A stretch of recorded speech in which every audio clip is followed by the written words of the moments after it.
Thank you. Thank you very much. We gather here today as members of a historic alliance, an alliance that saved and changed the world.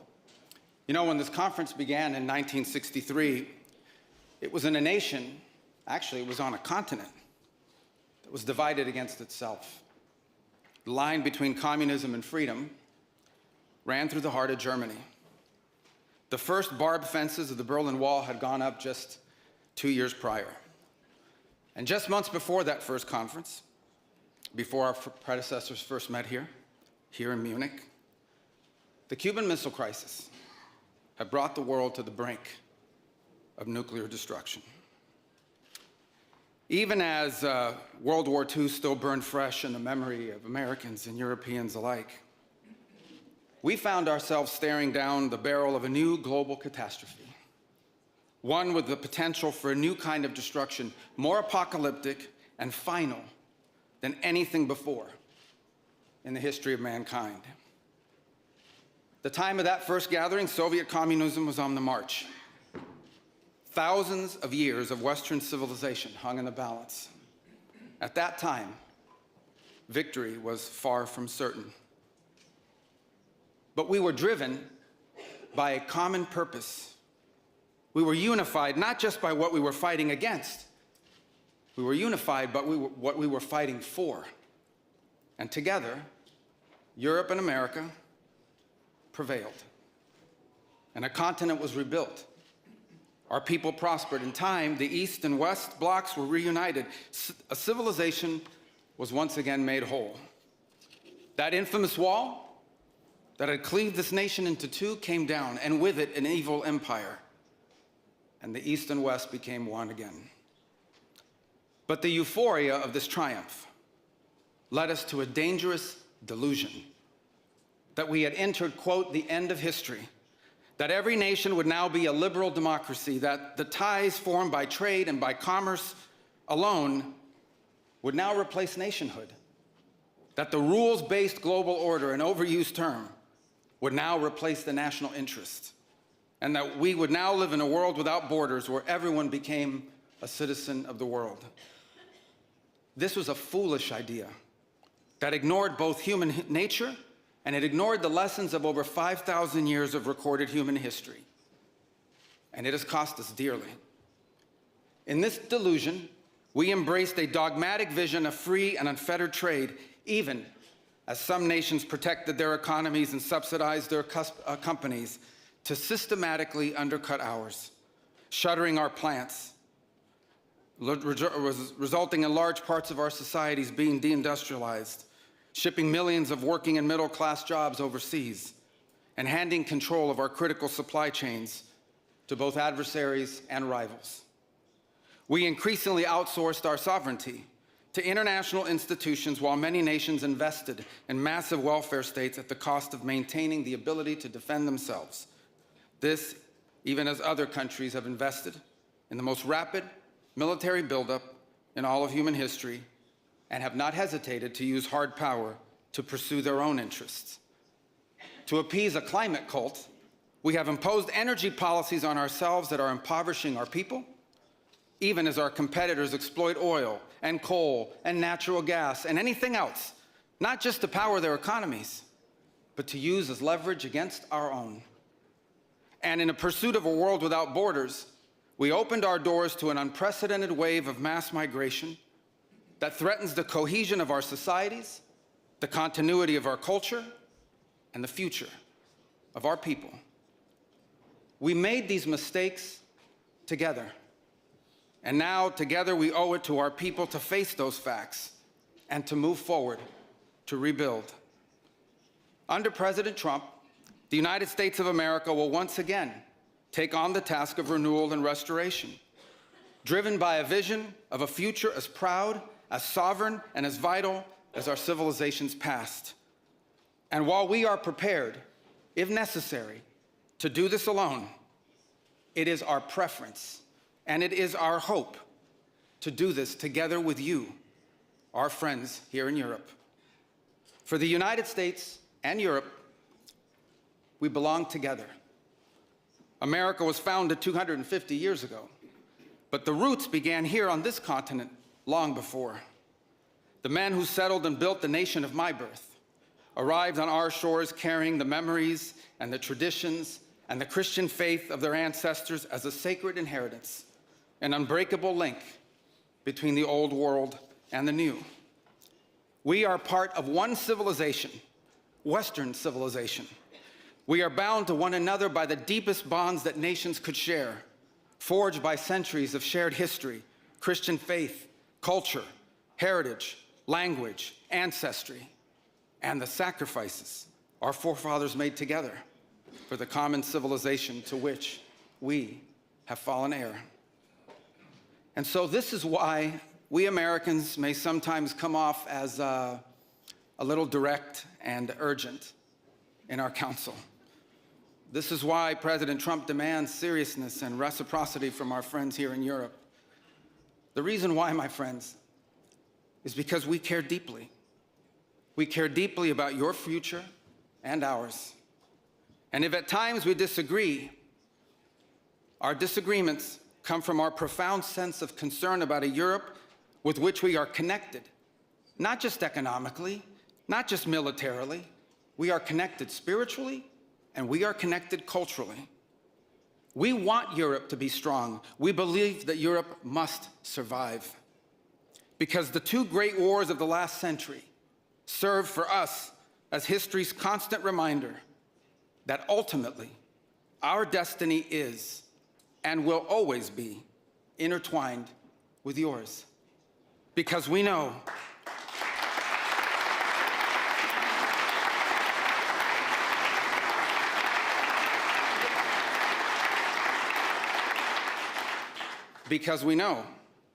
that the fate of Europe will never be irrelevant to our own.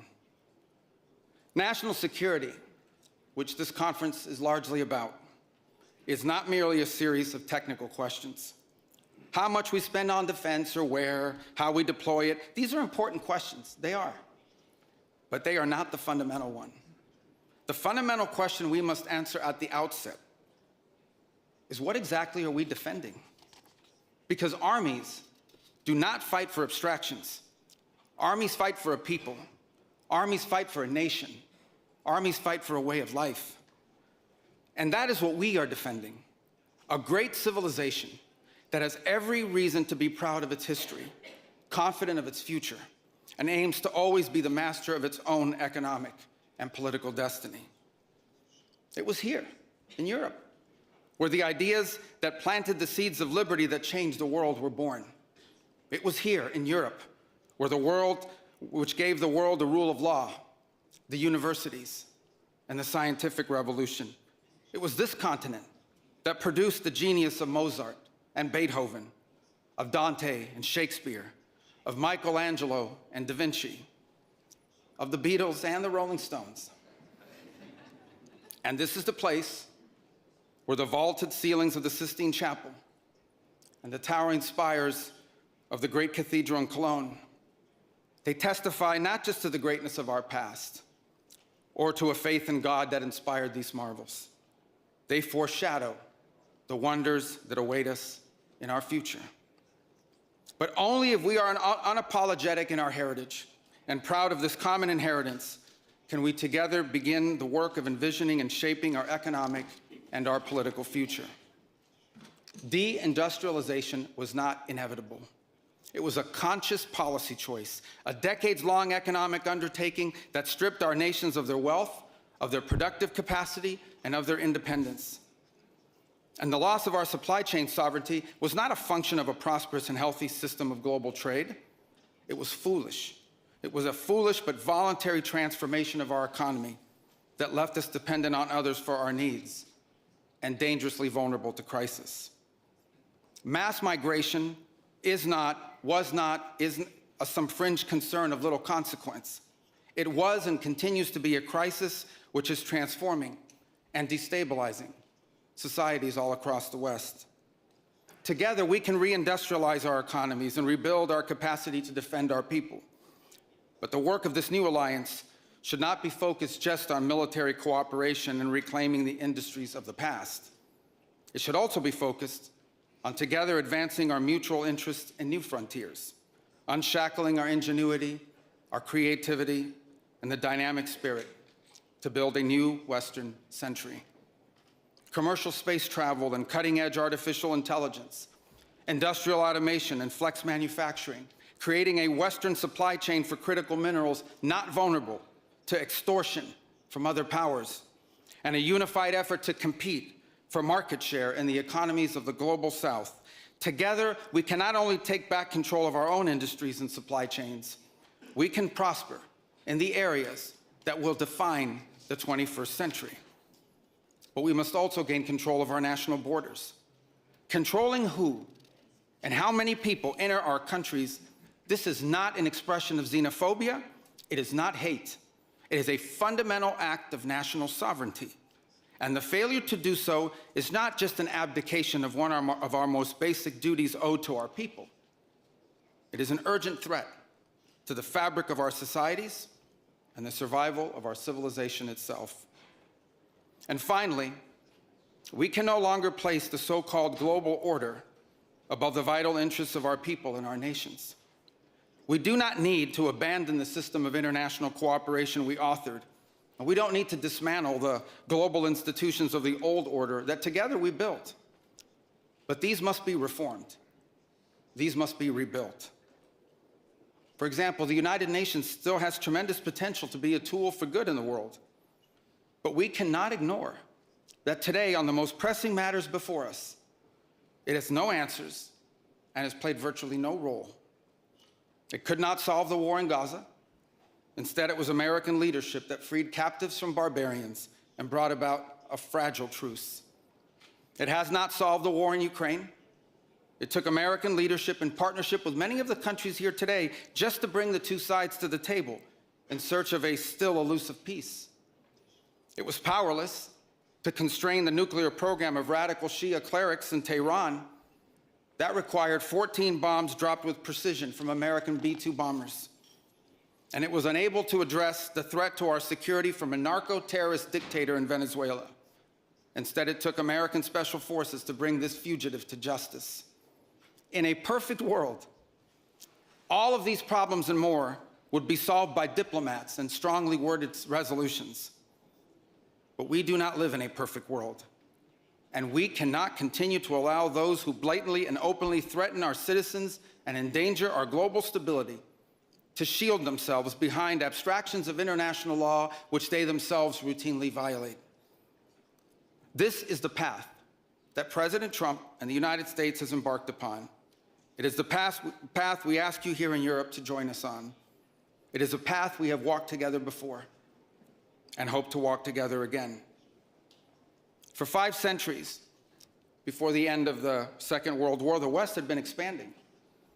Its missionaries, its pilgrims, its soldiers, its explorers pouring out from its shores to cross oceans, settle new continents, build vast empires extending out across the globe.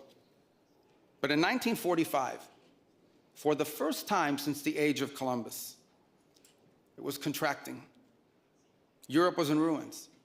Half of it lived behind an iron curtain, and the rest looked like it would soon follow. The great Western empires had entered into terminal decline, accelerated by godless communist revolutions and by anti-colonial uprisings that would transform the world and drape the red hammer and sickle across vast swaths of the map in the years to come. Against that backdrop, then as now, many came to believe that the West's age of dominance had come to an end, and that our future was destined to be a faint and feeble echo of our past. But together, our predecessors recognized that decline was a choice, and it was a choice they refused to make. This is what we did together once before, and this is what President Trump and the United States want to do again now, together with you. And this is why we do not want our allies to be weak, because that makes us weaker. We want allies who can defend themselves so that no adversary will ever be tempted to test our collective strength. This is why we do not want our allies to be shackled by guilt and shame. We want allies who are proud of their culture and of their heritage, who understand that we are heirs to the same great and noble civilization, and who together with us are willing and able to defend it. And this is why we do not want allies to rationalize the broken status quo rather than reckon with what is necessary to fix it. For we in America have no interest in being polite and orderly caretakers of the West's managed decline. We do not seek to separate, but to revitalize an old friendship and renew the greatest civilization in human history. What we want is a reinvigorated alliance that recognizes that what has ailed our societies is not just a set of bad policies, but a malaise of hopelessness and complacency. An alliance the alliance that we want is one that is not paralyzed into inaction by fear. Fear of climate change, fear of war, fear of technology. Instead, we want an alliance that boldly races into the future. And the only fear we have is the fear of the shame of not leaving our nations prouder, stronger, and wealthier for our children. An alliance ready to defend our people, to safeguard our interests, and to preserve the freedom of action that allows us to shape our own destiny.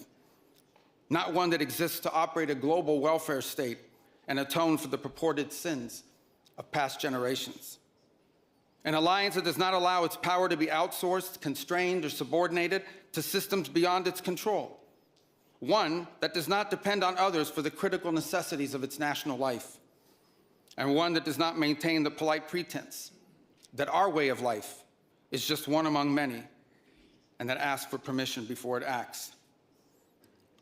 And above all, an alliance based on the recognition that we, the West, have inherited together. What we have inherited together is something that is unique and distinctive and irreplaceable, because this, after all, is the very foundation of the transatlantic bond.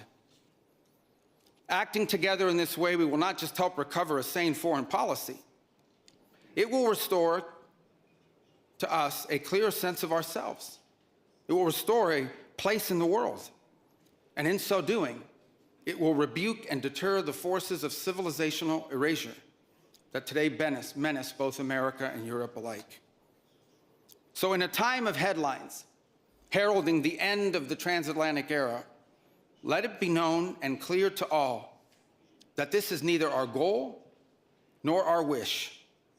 Because for us Americans, our home may be in the Western Hemisphere, but we will always be a child of Europe.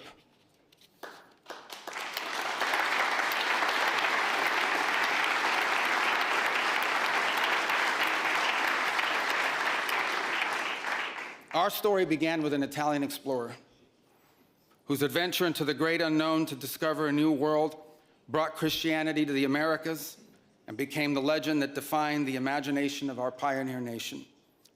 Our first colonies were built by English settlers, to whom we owe not just the language we speak, but the whole of our political and legal system. Our frontiers were shaped by Scots-Irish, that proud, hardy clan from the hills of Ulster that gave us Davy Crockett and Mark Twain and Teddy Roosevelt and Neil Armstrong. Our great Midwestern heartland was built by German farmers and craftsmen who transformed empty plains into a global agricultural powerhouse. And by the way, dramatically upgraded the quality of American beer. Our expansion into the interior followed the footsteps of French fur traders and explorers whose names, by the way, still adorn the street signs and town names all across the Mississippi Valley. Our horses, our ranches, our rodeos, the entire romance of the cowboy archetype that became synonymous with the American West. These were born in Spain. And our largest and most iconic city was named New Amsterdam before it was named New York. And you know that in the year that my country was founded, Lorenzo and Catalina Giraldi lived in Casal Monferrato in the Kingdom of Piedmont, Sardinia. And Jose and Manuel Arena lived in Sevilla, Spain. I don't know what, if anything, they knew about the 13 colonies which had gained their independence from the British Empire. But here's what I'm certain of. They could have never imagined that 250 years later, one of their direct descendants would be back here today on this continent as the chief diplomat of that infant nation. And yet here I am, reminded by my own story that both our histories and our fates will always be linked. Together, we rebuilt a shattered continent in the wake of 2 devastating world wars. When we found ourselves divided once again by the Iron Curtain, the Free West linked arms with the courageous dissidents struggling against tyranny in the East to defeat Soviet communism. We have fought against each other, then reconciled, then fought, then reconciled again. And we have bled and died side by side on battlefields from Kapyong to Kandahar. And I'm here today to leave it clear that America is charting the path for a new century of prosperity, and that once again, we want to do it together with you, our cherished allies and our oldest friends.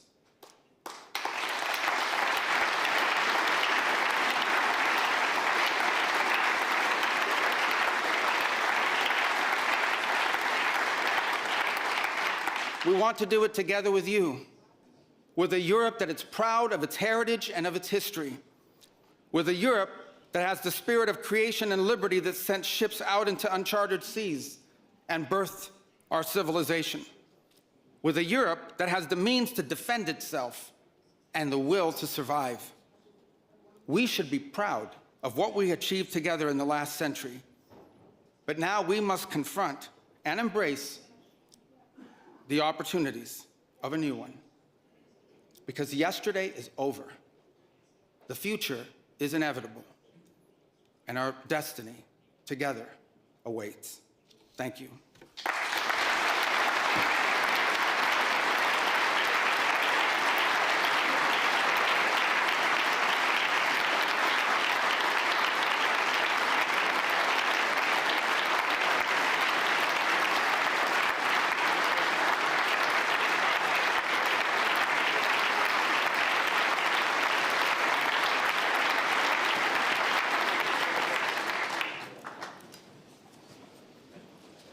Mr. Secretary, I'm not sure you heard the sigh of relief through this hall when we were just listening to what I would interpret as a message of reassurance, of partnership. You spoke of intertwined relations between the United States and Europe. Reminds me of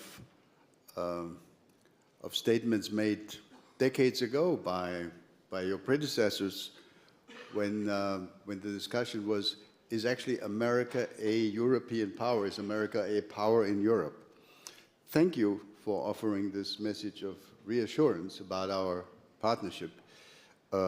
This is actually not the first time that Marco Rubio is here at the Munich Security Conference. He's been here before, a couple of times, but it's the first time he has been, and he is the speaker as Secretary of State. So thank you again. We have only a couple of minutes now for just a few questions. And if I may, we collected questions from the audience. One of the sort of key issues here yesterday, today, is of course, continues to be the question of how to deal with the war in Ukraine. Many of us in the discussions of the last 24 hours, have voiced their impression that the Russians, let me put it colloquially, the Russians are playing for time. They're not really interested in a meaningful settlement. There is no indication that they're willing to compromise on any of their maximalist objectives. Offer to us, if you could, your assessment of where we are and where you think we can go. Well, I think where we are at this point is that the issues at play that have to be, here's the good news. The good news is that the issues that need to be confronted to end this war have been narrowed. That's the good news. The bad news is they've been narrowed to the hardest questions to answer, and work remains to be done in that front. I hear your point about, well, the answer is we don't know. We don't know if the Russians are serious about ending the war. They say they are. and under what terms they were willing to do it, and whether we can find terms that are acceptable to Ukraine upon that Russia will always agree to. But we're going to continue to test it. In the meantime, everything else continues to happen. The United States has imposed additional sanctions on Russia's oil. In our conversations with India, we've gotten their commitment to stop buying additional Russian oil. Europe has taken its set of steps moving forward. The Pearl program continues, in which American weaponry is being sold for the Ukrainian war effort. So all these things continue. Nothing has stopped in the interim. So there's no buying of time here in that regard. What we can't answer, but we're going to continue to test, is whether there is an outcome that Ukraine can live with and that Russia will accept. And I would say it's been elusive up to this point. We've made progress in the sense that for the first time, I think, in years, at least at the technical level, there were military officials from both sides that met together last week, and there'll be meetings again on Tuesday, although it may not be the same group of people. Look, we're going to continue to do everything we can to play this role of bringing this war to the end. I don't think anybody in this room would be against a negotiated settlement to this war so long as the conditions are just and sustainable. And that's what we aim to achieve, and we're going to continue to try to achieve it, even as all these other things continue to happen on the sanctions front and so forth. Thank you very much. I'm sure if we had more time, there would be many questions on Ukraine. But let me conclude by asking a question about something entirely different. The next speaker here in just a couple of minutes will be the Foreign Minister of China. When you served in the Senate, sir, people considered you a kind of a China hawk. So did they. So did they. Yeah. We know that there will be, in about 2 months' time, a summit meeting between President Trump and President Xi Jinping. Give us your expectation. Are you optimistic? Can there be a quote-unquote deal with China?